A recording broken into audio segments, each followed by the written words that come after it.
نشان چھینا، مت بھولیے کہ اس سے کچھ عرصہ پہلے آپ نے اس جماعت کو توڑا، مت بھولیے کہ اس سے کچھ عرصہ پہلے ایک ایک شخص کو اٹھایا گیا، اغوا کیا گیا، تھرٹ کیا گیا، بچوں کی دھمکیاں، کاروبار بند کرنے کی دھمکیاں، گھر توڑے گئے۔ کیا سب کی آنکھیں بند ہیں؟ کیا یہ نظر نہیں آتا کہ پچھلے سال سوا سال میں تحریک انصاف کے ساتھ کیا ہوا؟ کیا پاکستانی عوام کی، ان کی خواہش کی کوئی حیثیت نہیں ہے؟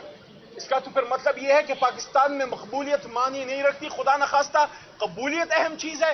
تو اگر یہ ہے تو پھر اس جمہوریت کا یہ جو سارا ہم نے یہ بازار لگایا ہوا ہے، اس کو بند کر دیں، پھر بند کر دیں۔ اگر عوام کی مرضی سے آپ نے حکومتیں نہیں بنانی اور عوام کی مرضی کو اس ملک پہ لاگو نہیں کرنا، تو پھر یہ 40 ارب روپے کے الیکشن کے یہ نقصانات کیوں ہم کر رہے ہیں؟ یہ کیوں خرچے کر رہے ہیں؟ آج الیکشن کمیشن سے یہ سوال کرنے میں ہم حق بجانب ہیں کہ آپ نے تحریک انصاف سے اس کا جب انتخابی نشان چھینا، آپ نے اس ملک کے عوام سے ان کا بنیادی حق چھینا۔ اس لیے ہم آج سپریم کورٹ میں ہیں، ہم توقع رکھتے ہیں کہ ہم سے انصاف ہوگا، ہمیں ہمارا حق ملے گا۔ عمران خان صاحب نے جو سب سے بڑا کام ہے وہ کر گیا ہے، وہ اس قوم کا، اس کی آنکھیں کھول گیا ہے۔ جو پردے پڑے ہوئے تھے سب کچھ صاف سامنے نظر آ رہا ہے۔ اب جیلی ناروں داؤں سے بات نہیں بنے گی، اب عملی کام کرنا پڑے گا۔ یہ قوم اس ملک کو بہتر کرنا چاہتی ہے، لیکن جب آپ اس لیڈر کو اندر کر دیں جس کے لیے قوم کھڑی ہے، تو پھر آپ بناوٹی لیڈرشپ سے آپ تاریخ اٹھا کے دیکھ لیں، سن 47 سے آج تک جب بھی آپ نے ڈرائنگ روم میں لیڈر بنایا وہ کچھ نہیں کر سکا، وہ پاکستان کو ڈبو گیا، کبھی توڑوا گیا، کبھی کچھ کر گیا، کبھی کچھ کر گیا۔ ہاں، وہ لیڈر جو پاکستان کے کھیت کھلیانوں میں غریبوں کے ان کے ڈیروں سے، تھڑے سے، نائی کی دکان سے، ایک چائے کے ہوٹل سے، وہاں سے جو رائے بنتی ہے اور وہاں سے پھر جس آدمی کے لیے عوام بسم اللہ پڑھتے ہیں اس پہ اللہ کی برکت آتی ہے۔ اس لیے ہم کہتے ہیں عمران خان صاحب کو اڈیالہ سے نکالیے، اسیران کو نکالیے، یہ جو بچیاں آپ نے جیل میں ڈالی ہیں اس قوم کی بیٹیاں ہیں، وہ ماں ہماری ماں ہے ڈاکٹر یاسمین۔ آپ اعجاز چودھری کو نکالیے، پرانا سیاسی ورکر ہے۔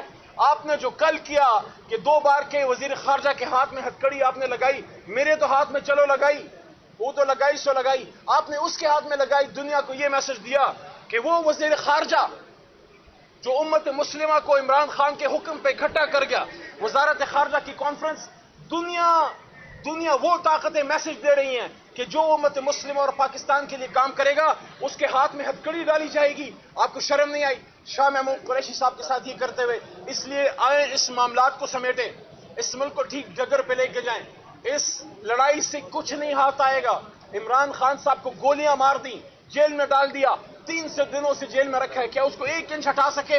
محرم کا مہینہ ہے، عمران خان نے اسی ہفتے جمعے کے دن جب یہ بات کی عمران خان صاحب نے، اس نے کہا کہ میں وقت کے یزید کے سامنے نہیں جھکوں گا، اور انہوں نے یہ بھی کہا، عمران خان صاحب نے مجھے کہا کہ بتاؤ آپ پاکستانیوں کو کہ میں یہ کہتا ہوں کہ غلامی کی زندگی سے آزادی کی موت بہتر ہے۔ تو اس لیے ملک کو ٹھیک کرنا چاہتے ہو، سب سے پہلے اپنی سوچ کو ٹھیک کرو۔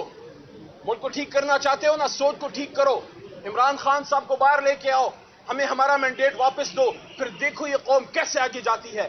پیچھے کروڑوں لوگوں کی دعائیں ہوں گی، اور مجھے جو سب سے بڑی فکر ہے وہ یہ ہے کہ میری اس زندگی میں جو اب ہاف صدی کے قریب ہونے والی ہے، میں نے کبھی عوام میں اور پاکستان کے اداروں کے بیچ میں اتنا فاصلہ نہیں دیکھا، اس سے مجھے دکھ ہوتا ہے۔ میں چاہتا ہوں یہ فاصلے نہ ہوں، میں چاہتا ہوں عوام اور ادارے یکجان دو غالب ہوں، لیکن اس کے لیے پھر آپ کو صحیح فیصلے کرنے پڑیں گے، اس کے لیے عوام کے مینڈیٹ کے سامنے سر تسلیم خم کرنا پڑے گا۔ اور آخری نقطہ یہ ہے، کوئی بھی آئے، عوام کی پسند سے کوئی بھی آئے، عمران خان صاحب آئیں، میاں صاحب آئیں، زرداری صاحب آئیں، وہ اس ملک کے خلاف تو کام نہیں کر سکتے، تو پھر آپ کس چیز سے ڈرتے ہیں؟ عوام کی مرضی سے حکومت آنے دیں، بننے دیں، بیٹھنے دیں۔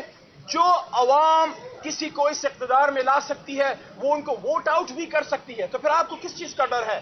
آئیں اس ملک کو بچائیں، ان نفرتوں کو مٹائیں، عمران خان صاحب کو باہر لے کے آئیں، اور یہ جو ریزرو سیٹس ہیں، خدا را ہمارا تو کلچر بھی یہ ہے کہ خواتین کے سر پہ، بچیوں کے سر پہ دوپٹہ رکھا جاتا ہے، ان کو زیادہ خیال کیا جاتا ہے۔ آپ اس پہ مقدمہ ہو رہا ہے کہ کیا خواتین کو ان کا حق دیا جائے یا نہیں۔ دیکھیں، نون لیگ کو ان کا حق مل چکا، پیپل پارٹی کو مل چکا، جمعیت کو مل چکا، تمام جماعتوں کو مل چکا، اب حق ہمارا ہے۔ آپ ہمارا حق، ہماری بچیوں، بیٹیوں کا، خواتین اور مائنورٹیز کا حق ان کو کیسے دے سکتے ہیں؟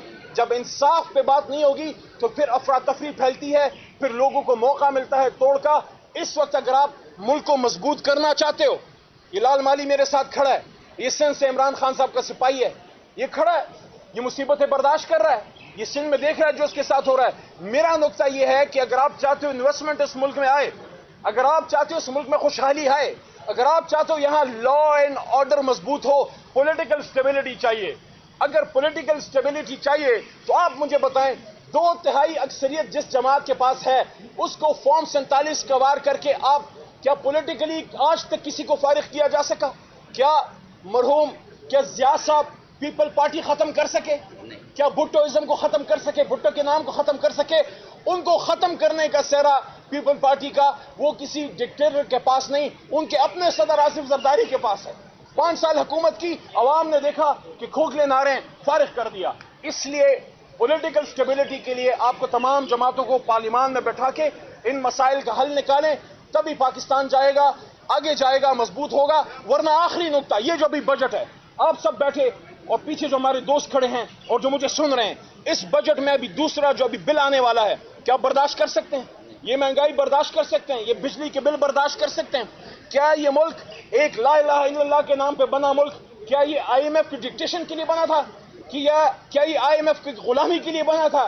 دیکھیے ان لوگوں کو پتا ہے جو ان وزیر اعظم ہاؤس میں بڑی بڑی مرسڈیزوں میں آ کے بیٹھتے ہیں اور ٹک ٹاکیں بناتے ہیں، لاہور کی بھی بات کر رہا ہوں، ان کو یہ پتا ہے کہ چاہے جتنی بھی مہنگائی کر دو، چاہے کچھ بھی کر دو، چونکہ ہم عوام کے ووٹ سے نہیں آئے، ہمیں کیا فرق پڑتا ہے؟ عوام اگلی بار بھی ووٹ نہ دے، بس کہیں کسی کو خوش کر لو، کسی ڈرائنگ روم میں بیٹھ جاؤ، کسی کے سامنے سر جھکا دو، باہر کے آقا اندر کے آقا کے سامنے سر جھکا دو۔ یہ 25 کروڑ کس کھاتے میں ہے؟ یہ زندہ آباد مرد آباد کی نہیں ہے، اقتدار تو ان کی طرف سے نہیں کہیں اور سے آتا ہے۔ جب یہ سوچ پیدا ہو جائے کہ عوام کے ووٹ سے حکومتیں نہیں بنتی بلکہ کسی کی طاقت، کسی کے ابرو کے اشارے سے بنتی ہیں، پھر ایسے ہی بجٹ بنتے ہیں، پھر ایسی ہی مہنگائی آتی ہے، پھر ایسے ہی ظلم کے پہاڑ ٹوٹے جاتے ہیں۔ ہاں، عوام کی طاقت سے عمران خان صاحب جیسا لیڈر اگر آئے یا ماضی میں بھٹو جیسا آدمی آیا تھا، وہ عوام کے مفاد کے منصوبے بناتا ہے، وہ اپنے خرچے کم کرتا ہے، وہ اپنے منسٹروں کے خرچے کم کرتا ہے، وہ ایسی پالیسی بناتا ہے کہ گھر گھر لوگوں کو سہولت ملے، غریبوں کے سر پہ ہاتھ رکھا جائے۔ اس لیے آج یہ مقدمہ صرف ریزرو سیٹس کا ہی نہیں ہے، وہ تو ہے ہی ہمارا حق، آج یہ مقدمہ تحریک انصاف کے مینڈیٹ کا ہے۔ قاضی فائز عیسیٰ صاحب قابل احترام، آپ چیف جسٹس ہیں، آپ سے جتنی بھی ریزرویشن ہے، عہدہ ایسا ہے جس پہ آپ بیٹھے ہیں کہ اس عہدے کا احترام ہم پہ لازم ہے۔ آپ کے پاس 4.5 مہینوں سے ہماری 184(3) کی پٹیشن پڑی ہے جو حامد خان صاحب نے جمع کی تھی۔ عمران خان صاحب نے بارہا جیل میں یہ بات مجھے کی کہ آپ یہ بات کیجئے، آپ اس پہ ڈیمانڈ کیجئے کہ 184(3) کی پٹیشن کے تحت اس الیکشن کا جوڈیشل آڈٹ کیجئے۔ قاضی فائز عیسیٰ صاحب، آپ نے یہ کہا تھا، آپ نے یہ فرمایا تھا کہ 8 فروری کا الیکشن پتھر پہ لکیر ہے، الیکشن تو ہو گیا، کیا صرف الیکشن ہونا کافی ہے؟ اس کا آزاد شفاف ہونا بھی ضروری ہے۔ کیا آزاد شفاف ہونا آئینی ذمہ داری ہے؟ اگر ہے تو پھر آپ کے حکم کو ملک کے اداروں نے اس پہ عمل نہیں کیا۔ 190 آرٹیکل کے تحت ملک کے اداروں کو آپ کی سپورٹ کرنی چاہیے تھی، نہیں ہوا۔ 184(3) کی پٹیشن کے تحت آپ اس الیکشن کا جوڈیشل آڈٹ کیجئے، کیونکہ آپ کے حکم پہ، آزاد شفاف الیکشن کے حکم پہ فارم 47 کا سیاہی اس پہ پھیر دی گئی ہے۔ اس لیے دوبارہ آخری بات، عمران خان کو رہا کیجئے، ہمیں ہمارا مینڈیٹ واپس کیجئے، خواتین کو ان کا حق دیجئے، مائنورٹیز کو ان کا حق دیجئے، ظلم مت کیجئے۔ پاکستان انصاف کے لیے بنا تھا، انصاف پہ چلاؤ گے تو یہ ملک چلے گا، نہیں چلاؤ گے تو اسی طرح در در ہم بھیک مانگیں گے، اور آج تو ہم میں کوئی بھیک بھی دینے کے لیے تیار نہیں ہے۔ یہ ہماری حالت ہے۔ بہت شکریہ، اور اب ہم توقع کرتے ہیں سپریم کورٹ کی طرف دیکھ رہے ہیں کہ ہمیں انصاف ملے گا۔ میری بات کریں، مائنورٹی دیکھیں، IMF کے دور، ہمارے دور میں IMF سے جو قرضہ لیا گیا 72-73 سال میں، 75 سال میں صرف 3 سال ہماری حکومت تھی، ہمیں مجبوری میں جانا پڑا، لیکن ان سے سوال کیجئے جو 75 میں سے 72 سال یہ حکومت میں رہے ہیں۔ آج ہی 50,000 روپے